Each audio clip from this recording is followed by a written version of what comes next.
edificando sobre el fundamento. Hechos capítulo 17, verso 28, dice así: pues en Él vivimos, nos movemos y existimos. Esa frase siempre me ha gustado a mí.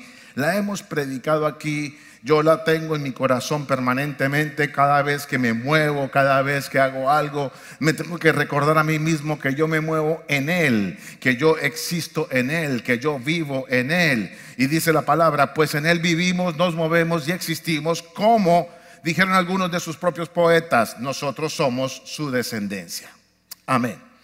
Para empezar esta nueva serie, Seguros en Cristo, quiero utilizar una anécdota que me pasó hace unos años atrás. No digo cuántos para que no se burlen, pero cuando yo estaba como ingeniero en Colombia trabajando en las minas del Cerrejón, algunos de ustedes la pueden conocer, eso queda en la Alta Guajira. Y la Guajira está habitada por una tribu que se llama los indios guayús. Ellos en esa época, cuando entró la compañía, esta multinacional, con la línea del tren, el puerto para exportar carbón y la mina de carbón, que fue una mina, es de las minas más grandes en Sudamérica, a cielo abierto, pues ellos empezaron a tener algunos ajustes y eran muy peligrosos porque ellos toman mucho trago y andan armados, y eso paraban en la carretera echándole tiros a todo el mundo. Y nosotros cuando salíamos del campamento para ir hasta Maicao, por ejemplo, a comprar cosas que eran un puerto libre, muy baratas, todo el comercio, nos teníamos que ir en caravanas y a veces con escolta de la compañía, porque si nos cogían unos indios ahí, nos atracaban, nos robaban, y eso pasaba muy a menudo. Así que todos sabían que no se podía caminar muy libremente allí. Un capitán del puerto un día nos dijo: camine, los invito a acampar en la Alta Guajira, en el Cabo de la Vela. No sé cuántos de ustedes lo conozcan. Hermoso, el Cabo de la Vela. Y nosotros, no, pero con esos guayús, ¿cómo nos vamos a meter por allá? No, que yo les aseguro que no va a pasar nada, que tranquilos. Y a pesar de que conocíamos la historia de estas tribus y de estos indios, nos fuimos con mi esposa, mi hermana, y como 4 o 5 personas en 2 carros a la Alta Guajira. Llegamos al sitio donde el capitán nos organizó y nos fuimos al lado del mar a una cabaña donde el jefe guayú nos recibió.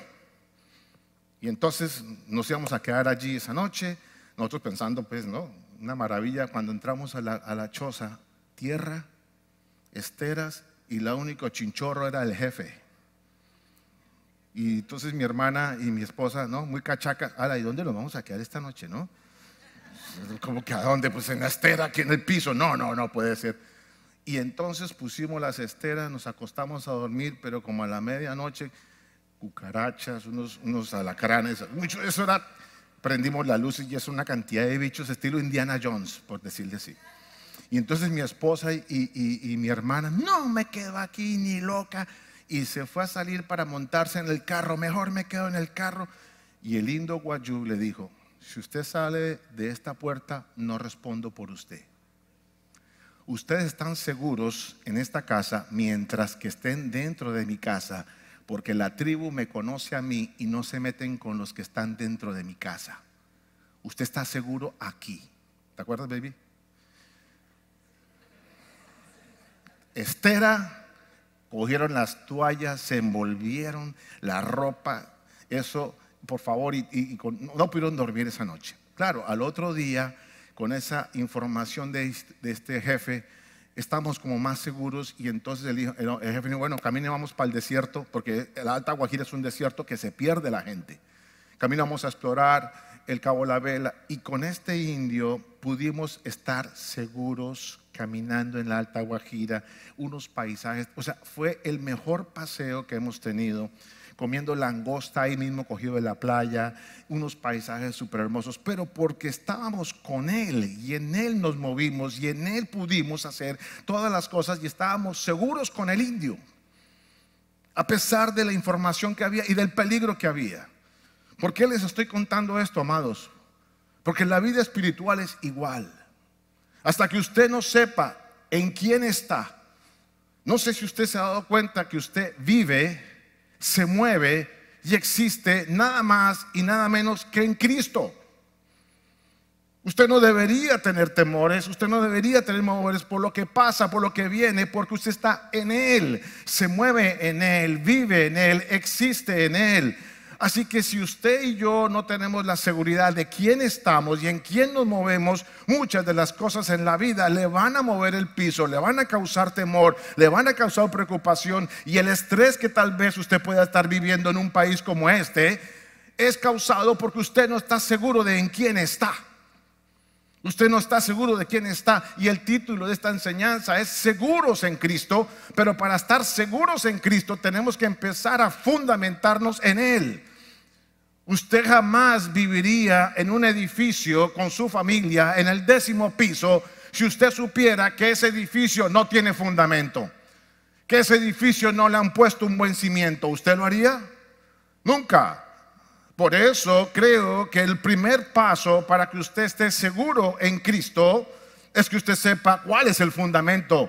Y usted tiene que empezar a edificar según el fundamento, según la palabra, según la verdad eterna. Y de eso se trata hoy. Hoy vamos a hablar que usted y yo tenemos que empezar a manejar cierta información fundamental para poderla poner como cimiento, para que usted entienda en quién está y pueda estar seguro, independientemente de lo que esté pasando a su alrededor o de su propia debilidad humana. Porque cargamos con una debilidad que puede hacernos a nosotros desfallecer en el camino. Pero cuando usted está seguro en Él y con el fundamento correcto, que es la verdad eterna, puede que vea su humanidad no va a ser un tropiezo. Al contrario, va a ser aquello que lo va a hacer crecer cada día más y más. ¿Cuántos dicen amén?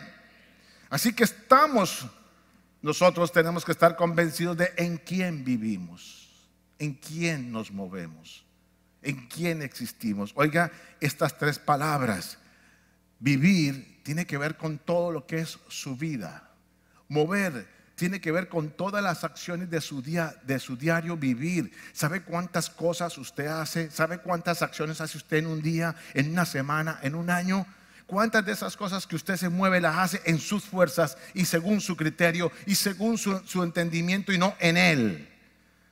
¿Y sabe por qué usted existe? Porque tiene que vivir y moverse. Tiene un sentido de propósito. O sea que la única forma en que usted pueda existir en Él es que entienda el propósito para el cual Dios lo llamó, el propósito para el cual Dios lo eligió, el propósito para el cual Dios le sanó, le restauró, le salvó, le justificó, le perdonó, le dio una salvación tan grande. Si usted no entiende por qué Dios lo escogió para dar una salvación tan grande, usted no sabe para qué existe y no se está moviendo en Él, ni existiendo en Él, ni viviendo en Él. Es fundamental que esta congregación entienda y tengamos el mismo fundamento. Tengamos el mismo fundamento, iglesia. Yo no puedo tener un fundamento y usted otro. Mi trabajo como pastor es que todos nosotros seamos edificados mutuamente y vayamos edificando a la iglesia de Cristo según el diseño eterno. Amén. Por eso en las próximas 9, 10 semanas usted y yo vamos a estar explorando un tema que apunta a que podamos poner fundamento y verdades fundamentales para crear una edificación fuerte, sana, que nos dé la seguridad en quien estamos, en quien vivimos y en quien existimos. Cristo, la piedra angular. Amén. Entonces, si el Evangelio, la palabra eterna, dice que Cristo es la manifestación plena y visible de la gracia y la verdad, entonces yo pudiera decir que usted y yo tenemos que vivir, movernos y existir en y por la gracia y la verdad. Cambia a Cristo por gracia y verdad. Entonces usted tiene que moverse, existir y vivir por la gracia y por la verdad, en la gracia y en la verdad. Porque Cristo vino lleno de gracia y de verdad. No hay una definición para la gracia ni para la verdad que podamos completar. Hay muchas definiciones en los diccionarios que pueden aproximarse a decir qué es gracia y qué es verdad, pero la que es absolutamente cierta es Cristo es gracia y Cristo es verdad. Juan capítulo 1, verso 14 dice: y el verbo se hizo carne y habitó entre nosotros, llenos de gracia y verdad. Lleno de gracia y de verdad. Y vimos su gloria, gloria que como hijo único recibió del Padre. Versículo 16: de su plenitud todos hemos recibido gracia sobre gracia. Aleluya. Gracia sobre gracia hemos recibido de la plenitud de Cristo. Verso 17: pues la ley fue dada por medio de Moisés, mientras que la gracia y la verdad nos han llegado por medio de Jesucristo. Así que es más, porque dice: pastor, ¿y cómo es que vivo en Cristo? Es como muy difícil. Bueno, se lo voy a cambiar: viva en la verdad. Y aquí hablamos una serie completamente sobre la verdad. Hablar la verdad, vivir en la verdad, declarar la verdad, creer la verdad, es vivir en Cristo y recibir esa gracia. Amén. Ahora, yo le hago una pregunta. ¿Sabe por qué la iglesia del primer siglo tuvo tanto éxito en cumplir el propósito para lo cual Dios la llamó? ¿Sabe por qué la iglesia del primer siglo predicó con tanto poder y efectividad que cuando predicaba un Pedro se convertían 5,000 en una sola prédica como esta? ¿Sabe por qué transformó una sociedad como la de esa época? Sin importar las condiciones en que estaban viviendo, había una tiranía de un imperio romano, había gente pobre, había gente rica, había de todo. ¿Cómo es que un evangelio y una iglesia temprana, una iglesia que mal llaman primitiva, una iglesia que llaman, es que estaban comenzando, justamente porque estaban comenzando, era más limpia, más pura que la que hoy hay en el siglo XXI? Y esa iglesia pudo transformar una sociedad. Esa iglesia sanó, esa iglesia hizo milagros, esa iglesia tocó ricos, pobres, esclavos, libres. Esa iglesia liberó a los enfermos y a los oprimidos. ¿Sabe por qué? ¿Sabe por qué esa iglesia pudo hacer eso en la iglesia temprana? Fácil: porque se dedicó a vivir, a moverse y a existir en las verdades de la gracia y la verdad. Porque se empezó a mover y a existir y a hacer lo que Dios le dijo que tenía que hacer, y se movió en la doctrina de los primeros apóstoles y profetas de la gracia y la verdad. Se movió con poder esa iglesia simplemente porque practicó y vivió la verdad, las doctrinas de la gracia y la verdad. Una iglesia que supo pararse en la verdad y obrar en la verdad. El libro de los Hechos, que relata el inicio de la iglesia, cómo fue que la iglesia temprana se inició. Mire lo que dice en el capítulo 2. En el capítulo 2 del Hechos apenas está relatando cómo fue que la iglesia se inició. ¿Cuántos recuerdan cómo fue que la iglesia se inició? Estaban 120 juntos, orando, unánimes y juntos, porque acababa de morir su maestro y no estaban viendo ningún resultado, y estaban allí juntos orando. ¿Y qué va a pasar con nosotros? ¿Y dónde está el maestro que estuvo con nosotros y haciendo milagros? Yo no sé qué estaría pasando por la cabeza de estos hombres, pero cuando estaban 120 juntos y unánimes, cayó el Espíritu Santo y empezó a formarse la iglesia. Y dice en Hechos 2:42 lo siguiente: se mantenían, ¿quiénes? La iglesia, se mantenían firmes. Oiga, firmes. ¿Sabe lo que significa firme? Que no había un camino ni a la derecha ni a la izquierda. Firmes se mantenían en la doctrina de los apóstoles. Ahí no se ponían a discutir si eso era verdad o no, me parece o no, eso está muy pesado, eso no me gusta, esto voy a cumplirlo, aquello tal vez no, como está pasando en el siglo XXI. Estos primeros apóstoles eran firmes en su doctrina, que había sido inspirada por el Espíritu Santo. Pero no solamente, dice que estaban también firmes en la comunión. Esto es comunión. Reunirnos cada 8 días no es para llenar este lugar, es para mantenernos firmes en la comunión. Reunirnos cada miércoles en un grupo de conexión no es para decir que tenemos 20 grupos de conexión, es para mantenernos firmes en la comunión de los santos. Y no solamente eso, había también en el partimiento del pan y en la oración. ¿Lo están leyendo allí? Claro que estos grupos de conexión se ha pasado mucho en el partimiento del pan, porque hasta bandeja paisa han repartido en esos grupos. Pero crea, mire, cuando usted comparte un grupo de conexión, sus situaciones en oración, y comparte un pan, comparte una arepa, comparte, eso es comunión, amados. Y por eso la iglesia del primer siglo se levantó e hizo lo que hizo. Se mantenían firmes. Una versión diferente a la que está allí dice: y se dedicaban continuamente a las enseñanzas de los apóstoles, a la comunión, al partimiento del pan y a la oración. Y cuando dice que se dedicaban continuamente, es que estaban poniendo por práctica lo que estaban escuchando de esos primeros apóstoles y profetas. Recuerden que en esa época, Hechos capítulo 2, no tenían la Biblia.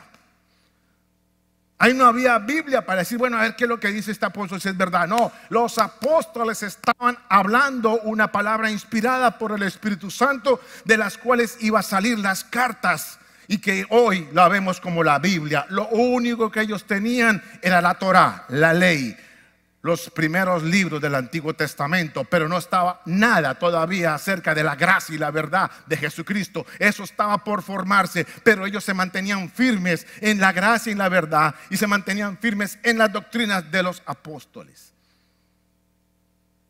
edificando sobre la verdad.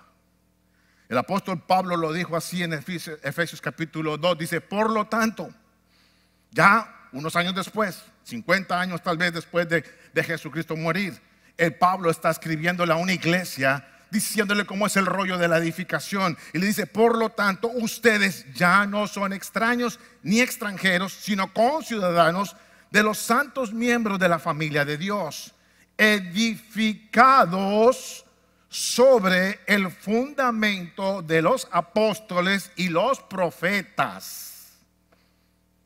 Y no estoy hablando de que aquí venga yo un profeta y lo que él diga es lo que usted tiene que edificarse, o lo que un apóstol cuando venga aquí a hablar. Estoy hablando de los apóstoles y profetas que aparecen en el Nuevo Testamento, de los cuales surgieron todas las cartas a las iglesias o el Nuevo Testamento. Palabra. No lo que un apóstol eventualmente venga a decir aquí, y no estoy diciendo que no es válido. Estoy hablando de lo que estaba pasando en ese momento en la iglesia temprana. Y después dice, verso 20: edificado sobre el fundamento de los apóstoles y los profetas, siendo Cristo, oiga, siendo Cristo mismo, Cristo Jesús mismo, la piedra angular. Es decir, nadie se podía salir de Cristo. Todas las enseñanzas eran cristocéntricas. Todo lo que se enseñaba era Cristo, Cristo, Cristo. Todas las doctrinas eran alrededor de Cristo. Todo era Cristo. Cuando usted viene a este lugar, aquí vamos a hablar de Cristo por la mañana, por la tarde, en los grupos de conexión, y todas las prédicas tendrán que tener a Cristo presente, porque es la única manera de edificar la iglesia de Cristo, hablando de Cristo. Usted no me va a hablar aquí a oír hablando de los 7 pasos para que usted sea más exitoso. Aquí no vamos a hablar de eso. Aquí vamos a hablar de Cristo y cómo Cristo ya lo hizo exitoso. Ahora, si usted le cree, entonces usted verá ese éxito. Y dice verso 21: en Él, ¿en quién? En Cristo. En Él, todo el edificio bien armado se va levantando para llegar a ser un templo santo en el Señor. En Él también ustedes son edificados juntamente para ser morada de Dios por su Espíritu. Por favor, pónganme en una grafiquita que les traje ahí sobre quién es Cristo, si lo pueden ver. Él es la piedra angular. En aquella época la piedra angular era una piedra que se colocaba para que el resto del edificio se pudiera construir y no quedara chueco y fuera firme. La piedra angular era clave en la construcción en aquella época. Y cuando Pablo está hablando, recuerde que ellos hablan con los ejemplos que ven para que la gente pueda tener entendimiento de la parte espiritual, porque muchos quedaban como los apóstoles: ¿me puedes explicar la parábola, Señor? Porque quedaban locos cuando Jesús empezaba a hablarles. Y el reino de Dios es como... ¿Cómo así que el reino de Dios es como un hombre que encuentra una cosa? ¿Y cómo es que la piedra que cae en el camino? ¿Cómo es? Y ellos quedaban locos con las parábolas de Jesús. Entonces tenían que explicar cosas como estas. Mire, ¿quiere edificar la iglesia de Cristo? Pues bueno, así como construyó su casa y usted puso la piedra angular, pues en Cristo ahora Él es la piedra angular, y usted es esta piedrita, usted es la otra, este fulano, todo se va armando alrededor de Él y se va edificando en la medida en que usted y yo tengamos claro el fundamento y tengamos entendimiento de las sanas doctrinas de aquellos apóstoles y aquellos profetas. El eco. Ese eco está grande. ¿Qué es una doctrina? Eso lo van a ver en el grupo de conexión. Es un conjunto de ideas o normas políticas, sociales o religiosas, oiga, que rigen la manera de pensar, creer, sentir y obrar de una colectividad. Rigen la forma de pensar, sentir, obrar de una colectividad, de un cuerpo, de un grupo de personas. Entonces, adoctrinar a la iglesia en estas verdades fundamentales es capacitar a cada uno de ustedes, a los santos, en las normas que deben gobernar, oiga, las normas que deben gobernar, no las normas que ustedes de pronto se aprendieron y yo no sé si se acuerdan un día, cuando tengan que enfrentar una situación, sino las normas que gobiernan su vida. Las normas que le dicen haga esto o no lo haga. Y no, ¿será que lo puedo hacer? No, las normas que gobiernan su vida, aunque a usted no le guste. Pastor, ¿cuántas veces tengo que perdonar? ¿Qué dice la norma? 70 veces 7, pero no quiero. Ok, entonces no te gobierna. ¿Qué dice la Biblia de caminar la milla extra? No, pero yo ya vine a hacer todo aquí, ¿por qué nosotros no hacen? ¿Qué dice la norma? Caminen la milla extra. ¿No te gusta? No. Entonces no te gobierna.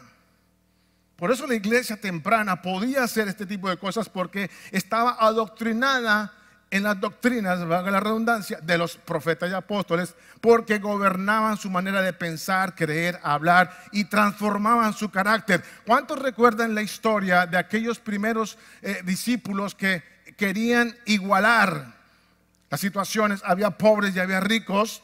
Y de pronto el Espíritu pone que yo, como era rico, vendía mi propiedad y traía a los pobres. ¿Recuerdan la historia? Eso era gobernado por esas doctrinas. No estoy diciendo que usted ahorita venga a su casa y la traiga para acá. Estoy dándole ejemplos de cómo gobernaba estas doctrinas en aquella época la iglesia temprana. Ahora Pablo entendió que esto era vital, predicar estas buenas doctrinas. Pablo entendió eso y lo cogió como la pasión de su vida. Y creo que hoy es vital para la iglesia del siglo XXI que entendamos que nuestra razón de vivir, si usted vive en Él y existe en Él y se mueve en Él, usted tiene hoy la única obligación de anunciar esas buenas noticias de la maravillosa gracia de Dios. Hace poco, ¿cuántos están leyendo el devocional de Misión Vida en la aplicación? Se lo recomiendo. Ustedes tienen un devocional diario que se monta, gracias Guido, porque él te toma la molestia, aunque sea por gratitud y honra al trabajo de Guido, léanlo. Porque cuando se lee, hace poco leí algo que la finalidad de la iglesia no era buscar la santificación, y no me entiendan mal. En parte, esa es la consecuencia, pero ¿sabe cuál es la finalidad? Predicar el evangelio. Y cuando usted predica el evangelio va a encontrar que la santidad le viene. Pero muchas veces nosotros estamos aquí más preocupados en ser mejores y no hablar la verdad. No hablar para que la gente se edifique en la verdad. Y mire lo que dijo Pablo, Hechos 20:24, dice, pero mi vida, oiga esto, Pablo, pero mi vida no vale nada. ¿Cuántos pueden decir eso? Mi vida no vale nada para mí a menos que la use para terminar la tarea que me asignó el Señor Jesús, la tarea de contarles a otros la buena noticia acerca de la maravillosa gracia de Dios. Pablo lo entendió de tal manera que la única cosa que a él lo hacía mover, existir y por la cual vivía era predicar la maravillosa gracia de Dios, que es el conjunto de doctrinas de aquella época guiadas por el Espíritu Santo. ¿Cuánto nos hace falta hoy en la iglesia de Cristo del siglo XXI predicar la maravillosa gracia de Jesucristo y aplicarla primero a nuestras vidas? Entonces, en esta serie vamos a ver todas esas verdades fundamentales que conforman la gracia de Dios.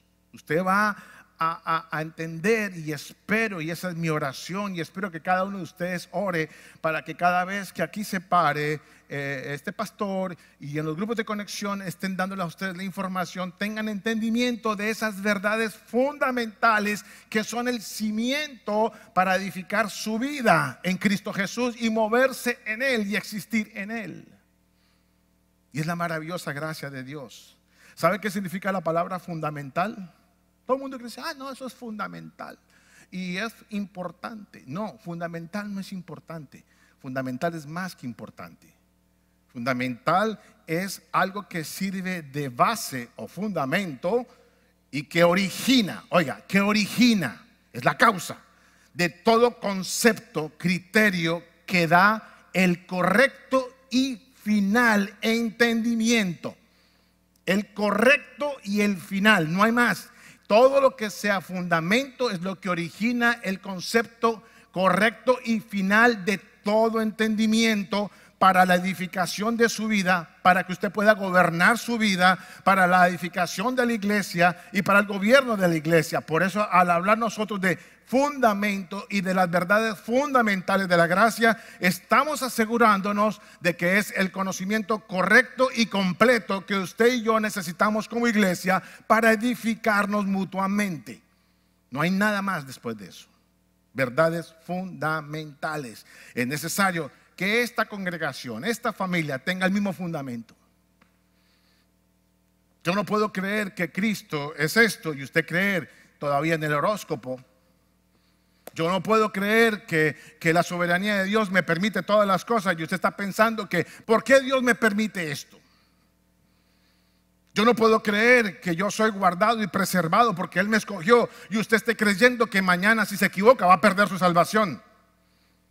No podemos estar en diferentes informaciones, porque si esta iglesia tiene que hablar la maravillosa gracia del evangelio, usted y yo tenemos que estar en el mismo fundamento. Y por lo menos yo me voy a encargar, y con los grupos de conexión y los líderes, en que usted y yo sepamos cuáles son las verdades fundamentales de esta maravillosa gracia de Dios.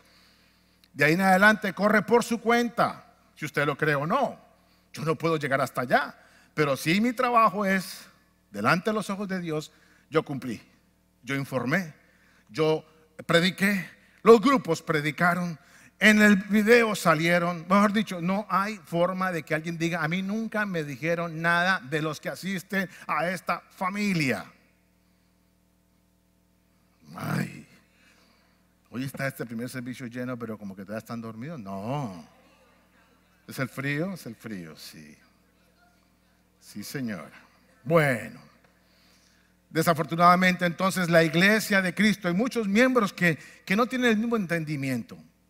Y déjeme decirle, por esta falta de entendimiento completo y final del evangelio de la gracia de Dios, es que la iglesia ha dejado permear cierta información. Yo no estoy criticando a las iglesias, pero yo oigo muchas enseñanzas. Ese es mi celo por el cual usted cuando oye cualquier información en Google y prédicas de fulanito y iglesias por allí, iglesias por acá. Mire, hay mucha información ahora mismo rodando con un evangelio diferente. Hay muchos casos en un conocimiento humanista, otro ya de psicología. Están confundiendo el evangelio con el humanismo, con la psicología. También están metiendo superación personal. También están metiendo el bendito ese evangelio de la prosperidad, de que usted declare que usted va a tener y usted tiene que tener, y si Dios no le da es porque usted está fallando en algo. Hay tanta información por allí rodando. Hay una mezcla entre la gracia y la verdad, la ley, perdón. Hay tanta información por allí rodando que por falta de tener el fundamento correcto es que se está colando esa información a la iglesia de Jesucristo. Y aquí mi celo por lo cual ustedes están escuchando por allí. Yo no sé qué escuchan, pero me voy a asegurar desde esta plataforma que escuchen la verdad. Y ustedes verán, ahí sí se tocó, corre por usted. Y mire, esto no es nuevo. Esto que está pasando aquí no es nuevo. Mire lo que le pasó a Pablo. Apenas habían pasado tal vez 40, 50 años de esta iglesia temprana, y Pablo tiene que escribirle a una iglesia que ya está dejando entrar información diferente a la información que ellos estaban hablando. Pablo dice, me maravillo. Gálatas 1:6, por favor. Y una versión me la encontré en la Nueva Traducción Viviente. Dice, estoy horrorizado. Para que Pablo diga, yo imagino a Pablo cogiéndose la cara. Estoy horrorizado. Qué cosa tan terrible. O sea, wow, así es cierto, un wow. Wow. Pablo diciendo wow. Dice, me maravillo de que tan pronto hayáis abandonado al que os llamó por la gracia de Cristo para seguir un evangelio diferente, que en realidad no es otro evangelio, sino que hay algunos que os perturban y quieren pervertir el evangelio de Cristo, de la maravillosa gracia. Mire, si eso pasó hace cuántos siglos atrás, ¿usted cree que hoy, con tanta información y con esa globalización en las comunicaciones, no habrá una cantidad más de información que nos están perturbando? Uy, ya nos quedan 3 minutos. Wow, ahí sí, wow, como Pablo.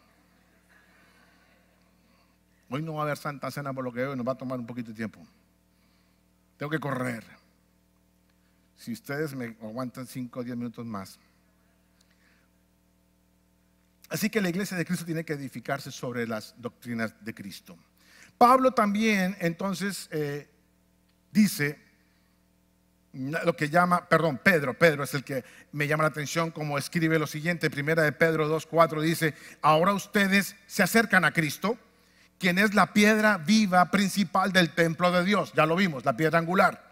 La gente lo rechazó, pero Dios lo eligió para darle gran honra también a ustedes, que son como piedras vivas con las cuales se están edificando una casa espiritual. De este modo llegan a ser un sacerdocio santo para ofrecer sacrificios espirituales que Dios acepta por medio de Jesucristo. Cuando le puse esa gráfica de que hay piedritas alrededor de la piedra angular, esa es usted y yo. Nosotros nos acercamos a Dios como piedras vivas que Él va acomodando según su gracia, pero esas piedras vivas tienen que entender el fundamento de la doctrina de estos apóstoles y estos profetas, porque en la mayoría, cuando todos tengamos el mismo entendimiento, estamos edificándonos nosotros y edificando la iglesia de manera correcta.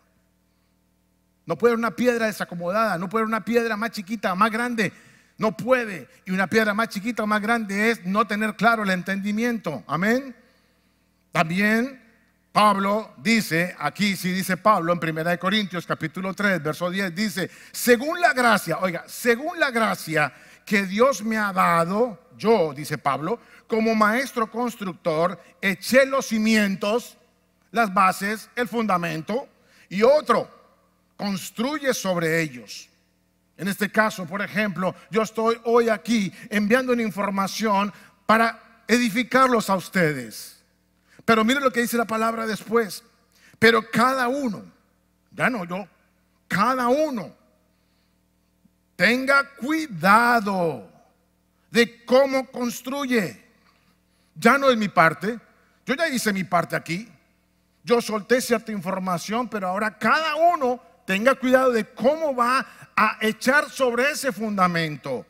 Dice, cada uno tenga cuidado de cómo construye, porque nadie puede poner un fundamento diferente del que ya está puesto, que es Jesucristo. Amados, esa piedra nadie la puede mover, ni usted ni yo. Usted tiene que preocuparse por edificar sobre esa piedra, sobre ese fundamento, sobre esa verdad de gracia. Usted tiene esa obligación. Y dice aquí, si alguien construye sobre este fundamento, ya sea con oro, plata y piedras preciosas, o con madero, heno o paja, ya es por cuenta de cada uno.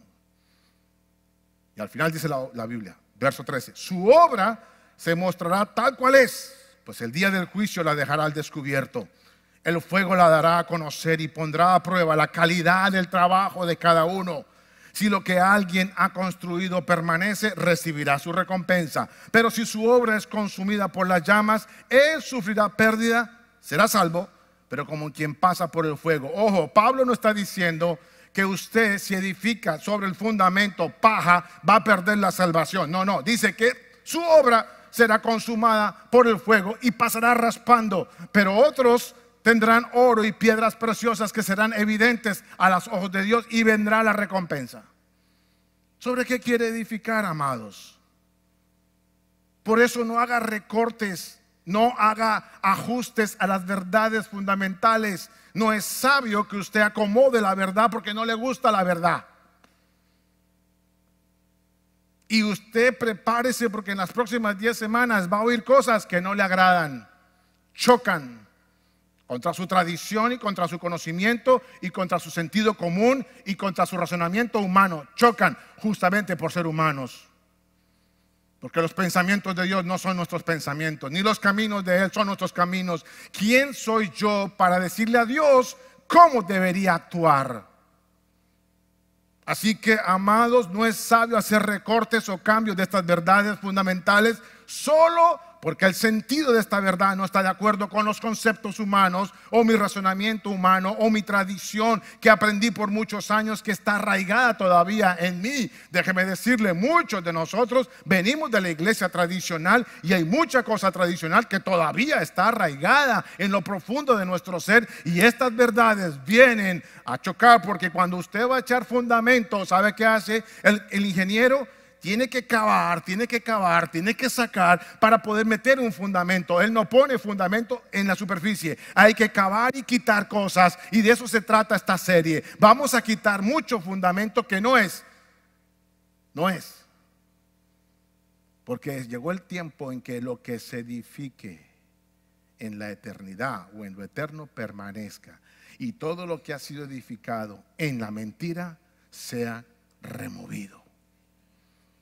Llegó el momento en que todo lo que usted tenga que no sea eterno, ni la gracia, ni la verdad, sea removido. Amén. Y eso tendrá que guiarlo el Espíritu Santo, porque el Espíritu tendrá que mostrarnos esta verdad, no yo. A mí no me corresponde convencerlos en las próximas 10 semanas, ni a los líderes de conexión, convencerlos a ustedes de esta verdad. Eso le corresponde al Espíritu Santo. Y oro, y por favor, unámonos en oración, porque estas próximas 10 semanas Dios va a hacer algo grande entre nosotros, porque va a remover, va a quitar y va a poner un fundamento eterno sobre el cual Él va a edificar esta casa según el diseño eterno. No según mi diseño ni mi criterio, sobre el diseño eterno. Amén. Amados, el que usted le diga la palabra, que ponga esta mejilla cuando lo insultan, el que tiene que perdonar 70 veces 7, el que tiene que bendecir cuando lo maldicen, el que tiene que hacer tantas cosas que a usted no le gustan y va contra el razonamiento y el entendimiento humano, no significa que sean mentiras, es que son duras de entender, pero son verdad. Por eso usted va a escuchar cosas que no le agradan, pero son verdad. Son verdad, amados, son verdad. No son fáciles de aceptar, pero son verdad. El hecho de que no sean fáciles de aceptar no significa que sean mentira. Y de eso se trata en las próximas semanas hablar en los grupos de conexión. Tenemos que entender que la lógica humana, ni la del mundo, sobre todo la del mundo, y la que por ahí anda en los Googles esos y en las cantidades de prédicas e información que hay por ahí, es la que es el criterio para determinar qué es verdad y qué no es verdad. Nunca. Si usted no se fundamenta en la palabra y la palabra de Dios, amén, que está en las Escrituras. Por eso, aproxímese los días lunes. Mañana empezamos el tema de estudio bíblico. ¿Qué es la Biblia? ¿Para qué sirve la Biblia? ¿Cómo se formó la Biblia? ¿Cuáles son los escritos originales en la Biblia? ¿Por qué la Biblia tiene tantas versiones? ¿Por qué algunas informaciones? Pastor, la nueva versión internacional le quitaron unos versículos porque la compró una editorial que sacó Harry Potter. Hello, venga mañana y yo le explico qué es eso. Venga los lunes y prepárese, porque ahí donde está la gracia y la verdad. Fundamento. Los lunes vamos a estudiar la palabra, amén. Así que, amados, la correcta interpretación de las Escrituras es posible solo para las personas regeneradas y guiadas por el Espíritu. Y yo confío que usted y yo somos regenerados, somos nuevas criaturas y estamos guiados por el Espíritu Santo. ¿Cuántos dicen amén? Por lo tanto, tiene que haber una sola verdad, porque la palabra dice, hemos sido llamados con un mismo espíritu, un solo espíritu, una misma fe, un solo bautismo, un solo cuerpo, todo uno solo, para que no exista como la Torre de Babel 40,000 versiones de lo mismo y lenguaje diferente. Necesitamos entonces estar unidos en el fundamento, en el mismo criterio, para levantar la iglesia de Cristo según su diseño. ¿Cuántos dicen amén?